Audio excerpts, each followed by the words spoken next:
پورا عرب مل کر ہم ان کے ہاتھ پہ بیعت کر کے ان کو اپنا بادشاہ بنا دیتے ہیں، امیر بنا دیتے ہیں، اقتدار دے دیتے ہیں. اور عیاشی چاہیے تو عرب کی جس دوشیزہ حسینہ جس خوبصورت لڑکے کی طرف اشارہ کریں ہم ان کو ان کے قدموں میں لا دیں گے. توجہ کریں میری طرف، اوپر سے بند کرتے ہیں کرانہ لگ جائے. ہم ان کے قدموں میں لا دیں گے. توجہ رہے میری طرف.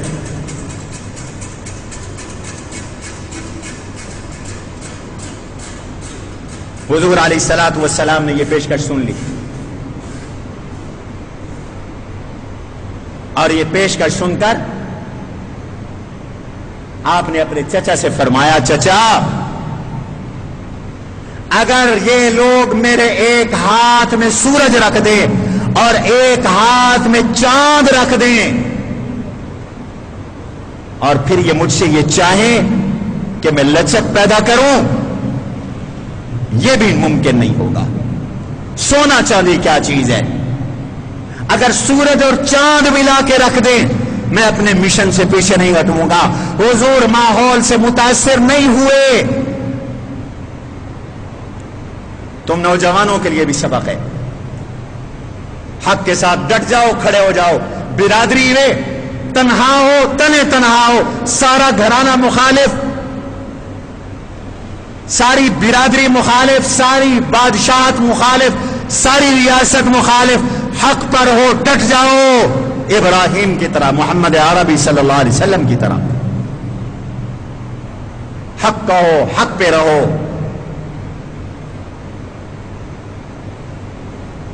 نشہ دے کے گرانا تو سب کو آتا ہے، مزہ تو یہ ہے کہ گرتے کو تھام لے ساتھی. ماحول کے پیچھے کیا چل رہا؟ ماحول کو پیچھے لگاؤ. ابراہیم علیہ السلام نے ماحول کو پیچھے لگایا، حضور نے ماحول کو پیچھے لگایا. آج کا مسلمان کچا ہو گیا، کمزور ہو گیا. ہمارے حکمرانوں میں تو ویسے وضو نہیں ہے، ٹھہرتا نہیں ہے. اب اسلام آباد میں مندر بناؤ، جی حاضر. صرف اقتدار والی پارٹی نہیں، اب اپوزیشن والوں نے کہا کہ مندر بنانے سے جو اقتدار ملے گا، انہوں نے کہا بناؤ مندر، ڈوب کے مر جاؤ. تم مسلم لیگ ہو یا کافر لیگ ہو، ہندو لیگ ہو. تم مندروں کے لیے پاکستان بنایا تھا مسلم لیگ نے. نوکریاں پکی کرتے ہو، ہمیں پتا ہے. ماحول کو پیچھے لگایا ابراہیم علیہ السلام نے. اللہ نے نبوت سے سرفراز فرمایا تو ماحول کو چیلنج کر دیا، گھرانے کو چیلنج کر دیا، برادری کو چیلنج کر دیا، بادشاہت کو چیلنج کر دیا، اور صاف کہا اور دلیل کے ساتھ بات کی، لاجک کے ساتھ بات کی، عقل کے ساتھ بات کی. اور کتنی خوبصورت بات کی.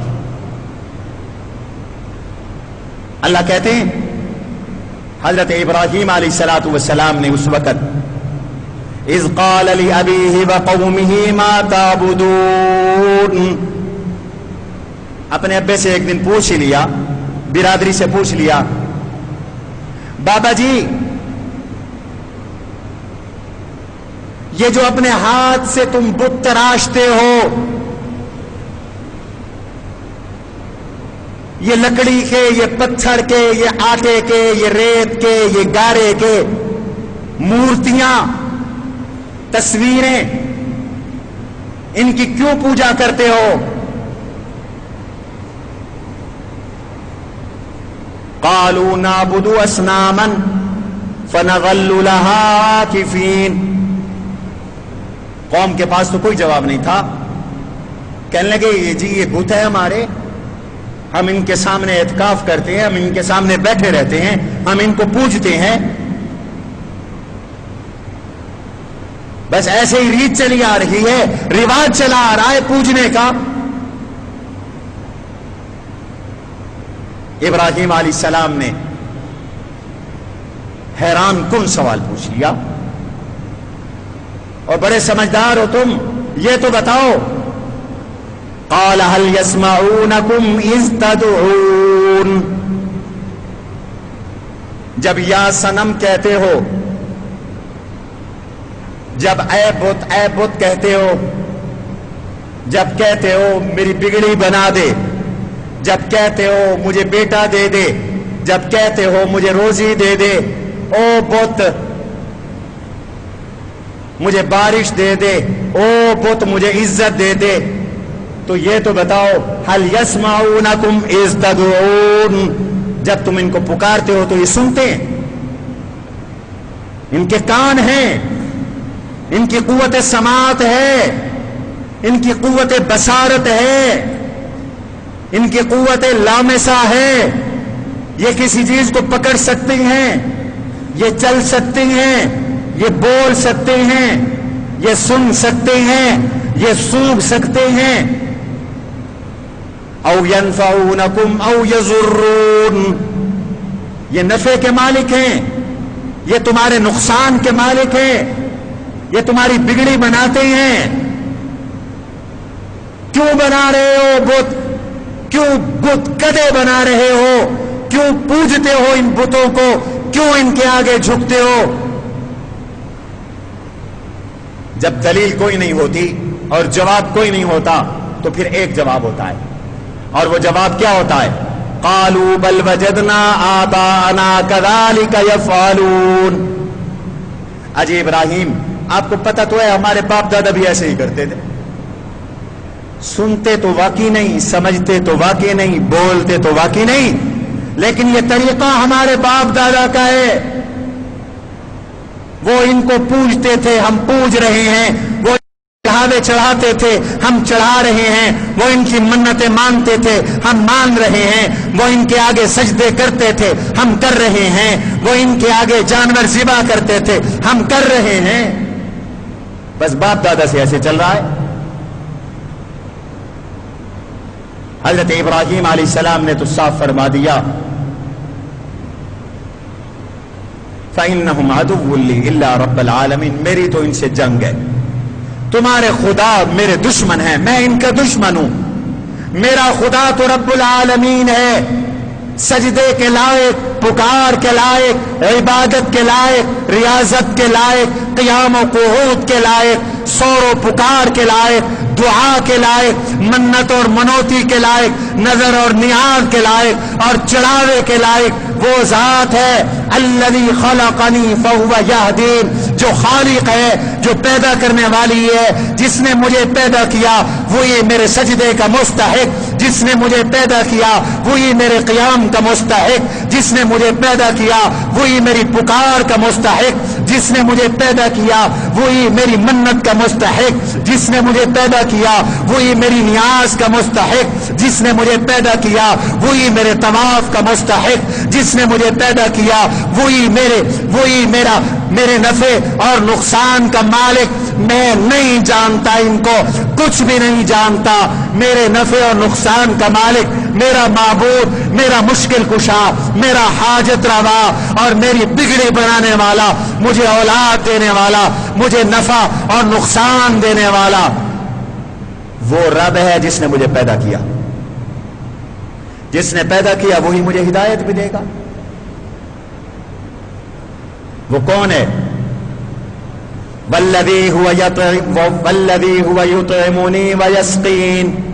مجھے بھوک لگے تو مجھے کھانا بھی وہی کھلاتا ہے. سارے بتاؤ رزق دینے والا کون ہے؟ اونچی آواز سے بولو، کون ہے؟ میرا اللہ مجھے کھلاتا ہے. ایمان سے بتاؤ، جو کچھ ہم کھاتے ہیں کیا ایسا نہیں ہوتا اکثر کہ ہم نے سوچا بھی نہیں ہوتا، ہمارے وہم و گمان میں بھی نہیں ہوتا کہ آج کیا کھائیں گے؟ اللہ ایسی ایسی نعمتیں کھلاتا ہے. الذی هو یطعمنی ویسقین. گرمی کے اس موسم میں میرا رب وہ ہے جو مجھے پانی پلاتا ہے، بھوک میں مجھے کھانا کھلاتا ہے. وَإِذَا مَرِضْتُ فَهُوَ يَشْفِينِ. میں بیمار ہوتا ہوں تو میرا رب وہ ہے، میرا معبود وہ ہے جو مجھے شفا دیتا ہے، جو مجھے صحت دیتا ہے. بیماری بھی اسی کے پاس، صحت بھی اسی کے پاس. وَالَّذِي يُمِيتُنِي ثم یحیین، مجھے ساری دنیا مارنا چاہے مار نہیں سکتی، مجھے موت بھی وہ دیتا ہے، اور وہ جب مجھے موت دیتا ہے تو پوری دنیا مل کر مجھے زندگی نہیں دے سکتی، کل قیامت کا دن ہوگا مجھے زندہ بھی وہی اللہ کرے گا۔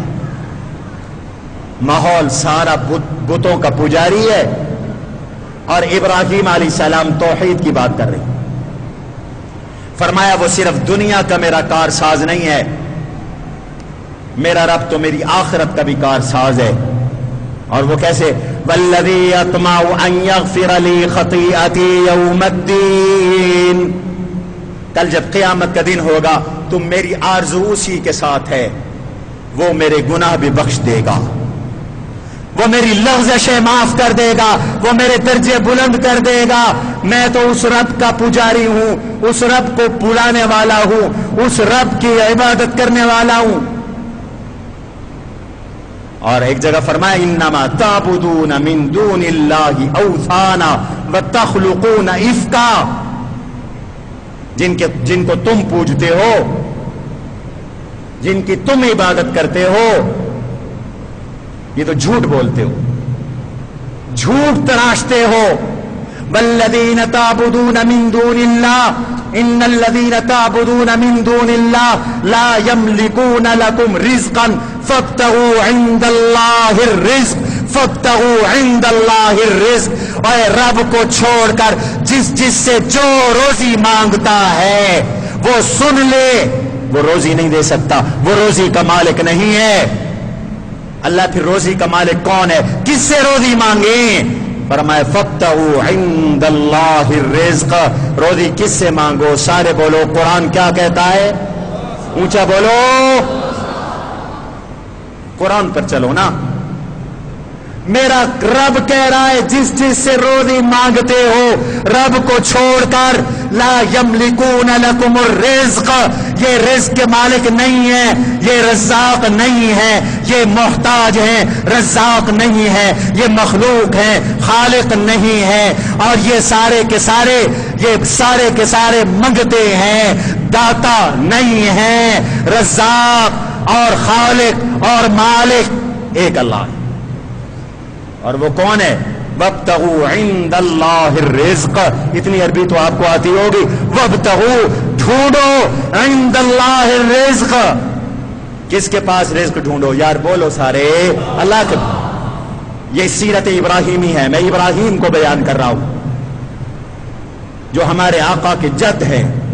ہمارے آقا پہ درود اس وقت تک مکمل نہیں ہوتا جب تک کہ ابراہیم پر درود نہ آئے، جب تک کہ حضرت ابراہیم کی آل پر درود نہ آئے۔ اللہم صلی علی محمد وعلی آل محمد کما صلیت علی، سارے بولو، ابراہیم وعلی آل ابراہیم انکا حمید مجید۔ یہ تمہارے ابے ابراہیم کی تعلیمات ہیں۔ آج کے بعد وعدہ کرو، کس سے روزیاں مانگو گے؟ روٹی کس سے مانگو گے؟ پانی کس سے مانگو گے؟ شفائیں کس سے مانگو گے؟ بت پرست قوم کو ابراہیم سکھا رہی ہیں۔ واہ واہ، ابراہیم علیہ السلام۔ ایک جگہ تو قرآن نے ذکر نہیں کیا نا، سورۃ الانبیاء میں ہے، اذ قال لأبيه وقومه ما هذه التماثيل التي انتم لها عاكفون۔ میاں یہ جو مورتیاں ہیں جن کے سامنے گرے پڑے ہو، یہ کیا ہیں؟ قالوا وجدنا آباءنا لها عابدين۔ ابراہیم بس اب باپ دادا ایسے کرتے آئے، ہم بھی کر رہے ہیں۔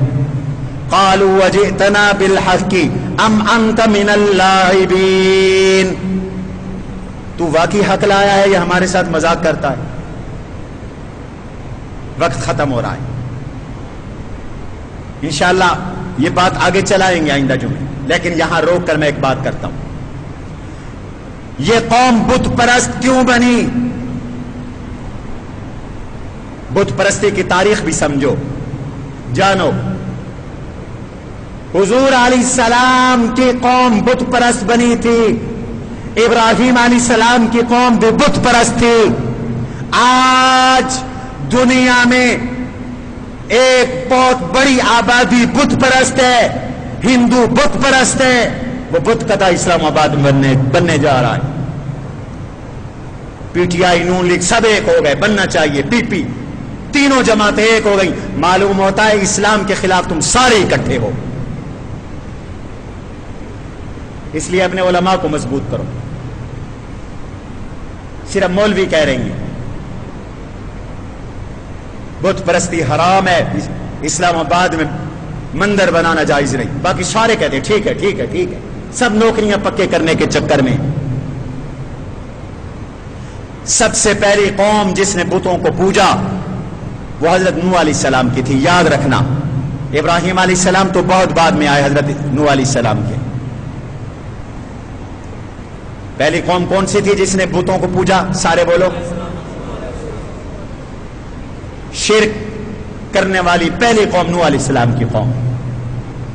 اور حدیث میں آتا ہے ان میں شرک کیسے پھیلا، وہ بت پرست کیسے بنے، وہ وجہ آپ کے سامنے ہونا ضروری ہے تاکہ خدا نخواستہ آپ اور میں، ہماری نسلیں شرک میں مبتلا نہ ہو جائے، بت پرست نہ بن جائیں۔ اس لیے کہ شرک سے بڑی گمراہی کوئی نہیں، کفر کوئی نہیں، ہلاکت کوئی نہیں۔ ان الشرک لظلم عظیم۔ حضرت لقمان نے اپنے بیٹے سے کہا تھا یا بنی لا تشرک باللہ، بیٹا پہلی نصیحت یہ ہے مشرک نہ بننا، شرک نہ کرنا، مارے جائے گا۔ لئن اشرکت لیحبطن عملک،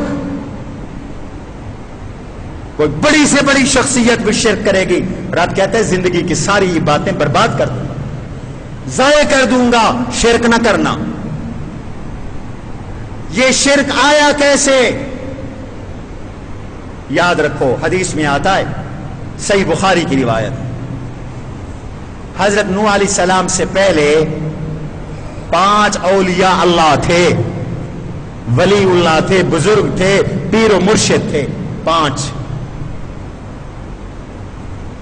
نہ جانے لوگ 5 کو کیوں محدود کر لیتے ہیں۔ ہمارے اس دور میں بھی 5 تن کی بات کی جاتی ہے، انہوں نے بھی صرف 5 بزرگوں کو لے لیا تھا۔ ایک کا نام تھا ود، ایک کا نام تھا سوا، ایک کا نام تھا یغوث، ایک کا نام تھا یعوق، ایک کا نام تھا نصر۔ یہ 5 بزرگ تھے۔ وَقَالُوا لَا تَذَرُنَّ آلِهَتَكُمْ وَلَا تَذَرُنَّ وَدًّا وَلَا سُوَاعًا وَلَا يَغُوثَ وَيَعُوقَ وَنَسْرًا۔ انہوں نے کہا بابا اپنے ان ولیوں پہ پکے رہنا۔ کون سے؟ ود، سوا، یغوث، یعوق، نصر، اس دور کے اولیاء اللہ اور بزرگان دین تھے، وہ ہو گئے فوت۔ وہ جب اللہ کو پیارے ہو گئے تو قوم نے کہا یہ بڑے اللہ والے لوگ تھے، اور قوم بھی مشرک نہیں تھی، موحد تھی، ٹھیک عقیدے والے تھے، بڑے اللہ والے تھے، نیک تھے، لیکن شیطان نے پٹی پڑائی۔ وہ دور کیمرے کا نہیں تھا، وہ دور کاغذ کا نہیں تھا، نہ کیمرہ تھا، نہ پرنٹ اور کاغذ تھا، نہ پرنٹر تھا۔ تو انہوں نے وہ پتھروں پر تصویریں بناتے تھے، تو پتھروں پر انہوں نے ان کی تصویریں بنائی، پورٹریٹ بنائے، مجسمے بنائے، اور مجسمے بنا کر ان کو جہاں وہ بیٹھتے تھے ان کی خانقاہوں میں نصب کر دیے، اور کہا کہ ان پورٹریٹ، ان مجسموں، ان تصویروں کے پاس ہم بیٹھیں گے، ان کو دیکھیں گے، ہمیں ان کی نصیحتیں یاد آئیں گی، باتیں یاد آئیں گی، ان کے اللہ اللہ کہنا یاد آئے گا، ان کی نیکیاں یاد آئیں گی، اور ہم ہدایت حاصل کریں گے۔ چنانچہ شیطان نے انہیں پٹی پڑائی، انہوں نے ان کے پورٹریٹ بنائے، بڑی بڑی مجسمے بنائے، اور جہاں یہ بیٹھتے تھے ان کے مدرسوں میں، ان کے خانقاہوں میں، وہاں پر وہ نصب کر دیے۔ اب قوم ان کے پاس آ کر بیٹھ جاتی، اور بیٹھ کر ان کو یاد کرتی، ان کی باتوں کو یاد کرتی، عبادت کرتی، اللہ کی عبادت کرتی، اللہ اللہ کرتی چلی جاتی۔ ایک نسل تو اسی طرح رہی، اگلی نسل آئی، انہوں نے ان کی تعظیم شروع کر دی، چومنا چاٹنا شروع کر دیا. یہ شرک کا آغاز ہے. پہلا مرحلہ تصویر سازی، دوسرا مرحلہ تصویروں کی تعظیم، مجسموں کی تعظیم، پورٹریٹ کی تعظیم، ان تصویروں کو برکت والا سمجھنا، ان تصویروں کو معزز سمجھنا، ان تصویروں کو سلام کرنا، ان تصویروں کو جھکنا، چاہے وہ تصویر کسی پیر کی ہو، کسی مرشد کی ہو، کسی سیاسی راہبر کی ہو، لیڈر کی ہو. دوسری نسل نے تصویروں کی تعظیم شروع کر دی، اور تیسری نسل نے ان کو سجدے شروع کر دیے اور پکا خدا مان لیا، اور کہنے لگے کہ اللہ میاں نے چھوٹے چھوٹے اختیارات ان کو دیے، بڑے اختیار اس کے پاس ہیں، چھوٹے چھوٹے کام یہ کرتے ہیں اور یہ سفارش کرتے ہیں، وہ ہماری حاجت کو پوری کرتا ہے، یہ وہ بہت دور ہے، ہماری سنتا نہیں ہے. یہ اللہ کے پیارے تھے، ان کی موڑتا نہیں ہے، ہماری سنتا نہیں ہے، ان کی موڑتا نہیں ہے، ہماری ان کے آگے، ان کی اللہ کے آگے، لہذا اب یہ ہمارے خدا ہیں. یہیں سے بت پرستی شروع ہو گئی. نوح علیہ السلام کی قوم نے یہیں سے بت پرستی شروع کی. حضرت نوح علیہ السلام نے آ کر ان کو کہا کہ میاں یہ جو تم نے بزرگوں کی مورتیاں بنائی ہیں یہ معبود نہیں ہیں، ان کی تعظیم نہیں ہے، یہ اصل نہیں ہے. اور مکہ کے جو مشرک تھے انہوں نے بھی جو تصویریں، جو بت بنائے ہوئے تھے، پتہ ہے وہ کس کے تھے؟ بزرگوں کے نام پر شیطان نے دھوکہ دیا تھا، نبیوں کے نام پر شیطان نے دھوکہ دیا تھا. نبیوں اور ولیوں کی آڑ لے کر شیطان نے شرک شروع کروایا. کان کھول کے سن لو، دلیل سے بات کر رہا ہوں. حضرت ابراہیم علیہ السلام کا بت کعبے میں رکھا تھا. اٹھاؤ بخاری، میں دکھاتا ہوں، لے آؤ، ابھی لے آؤ. حضرت اسماعیل علیہ السلام کی شکل ایک فرضی شکل ہوگی. آج کچھ بدبختوں نے حضور کی شکل بھی بنائی ہوئی، حضرت علی کی شکل بھی بنائی ہوئی، حضرت حسن کی شکل، حضرت اب بازار میں بک رہی ہیں، نعوذ باللہ من ذالک. سب جھوٹی شکلیں. اللہ نے اپنے نبی کا عکس بھی نہیں بنایا، اپنے نبی کا ثانی بھی نہیں بنایا، صورت بھی نہیں بنائی. نبی نبی ہے، یکتا ہے. اللہ نے اپنے نبی کو برزخ میں چھپا دیا ہے، قیامت میں پھر اللہ اپنے نبی کو سب کے سامنے ظاہر کر دیں گے. کہو سبحان اللہ. ابراہیم علیہ السلام کا بت، اسماعیل علیہ السلام کا بت، بزرگوں کے بت، حبل، لات، منات، عزا، یہ ان کے فرضی شخصیتیں تھیں، نیک شخصیتیں تھیں. فرضی طور پر بزرگوں کے نام پر یہ شرک پھیلایا شیطان نے اور بت پرست بن گئے. اس لیے ہماری شریعت نے، حضور علیہ السلام نے شرک کو روکنے کے لیے، شرک کا راستہ بند کرنے کے لیے تصویری حرام کر دی. فرمایا تصویر حرام ہے، خبردار. ان اشد الناس عذابا یوم القیامت المصورون. قیامت میں بدترین عذاب تصویر بنانے والوں کو ہوگا. وہ تصویر پورٹریٹ کی شکل میں ہو یا پرنٹ اور کاغذ کی شکل میں ہو. البتہ بعض علماء کہتے ہیں جو ڈیجیٹل کیمرے کے اندر ہے وہ عکس ہے، وہ تصویر اس وقت تک نہیں جب تک کہ اس کو کاغذ پر منتقل نہیں کیا جاتا. اور بہت سے علماء کہتے ہیں یہ بھی تصویر ہے. آج پھر شرک کا دروازہ کھلا ہوا ہے اور تصویر سازی عام ہے اور تصویر کی نفرت نہیں ہے. یاد رکھو حضور نے تصویر کو حرام قرار دیا. لن تدخل الملائکۃ بیتا فیہا کلب ولا سورا. جس گھر میں تصویر ہو اس گھر میں رحمت کا فرشتہ نہیں آتا. جس گھر میں کتا ہو، شوقیہ کتا، شکار کا نہ، حفاظت اور شکار کا کتا رکھنا جائز ہے.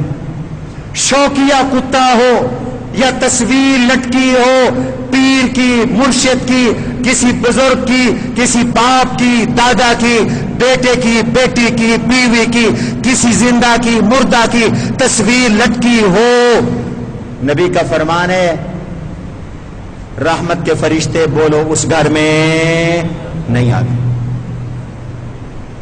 آج لوگوں نے پیروں مرشدوں کی تصویریں لٹکائی ہوئی ہیں، جو جس پیر کا مرید ہے اس کی تصویر لٹکا دیتا ہے، یہی ذریعہ بنتا ہے شرک کا، اس لیے حرام قرار دیا۔ اور پھر کچھ لوگ تصویروں کو پوجتے بھی ہیں، گھر میں آئے دیکھا ہمارے پیر صاحب کی تصویر لگی ہے، یوں جھک گئے، افسر صاحب دفتر میں آئے قائد اعظم کی تصویر لٹکی ہے، یوں جھک گئے، یہی تو تعظیم ہے۔ اور اگر تصویروں کی تعظیم ہوتی تو میرے نبی جد الانبیاء ابراہیم علیہ السلام کے بت کو کبھی نہ توڑتے، میرے نبی اسماعیل علیہ السلام کے بت کو کبھی نہ توڑتے۔ تعظیم ابراہیم کی، تعظیم اسماعیل کی، تعظیم بزرگوں کی، بتوں کی اور تصویروں کی کوئی تعظیم نہیں۔ یہی شرک کا راستہ ہے، یہی شرک کا دروازہ ہے۔ اس لیے تصویریں حرام ہے، گھروں میں نہ لٹکاؤ، نہ لٹکاؤ گھروں میں۔ چاہے کوئی عطا اللہ شاہ بخاری رحمۃ اللہ علیہ کی تصویر لٹکاتا ہے تو غلط کرتا ہے، کوئی اپنے بابا کی تصویر لٹکاتا ہے تو غلط کرتا ہے، ہمارا کوئی شاگرد ہماری تصویر لٹکا دے تو حرام کام کرتا ہے۔ یہ مسئلہ بتانا ہمارا فریضہ ہے، اور یہی آغاز ہے شرک کا، بت پرستی کا۔ بت پرستی یہیں سے آئی تھی، شرک یہیں سے آیا تھا۔ ابراہیم نے اسی بت پرستی کا مقابلہ کیا اور ابراہیم نے بتوں کو توڑا۔ اگلے جمعے انشاءاللہ بیان کریں گے۔ اللہ تعالیٰ مجھے اور آپ کو شرک سے محفوظ فرمائے۔ وما علینا الا البلاغ۔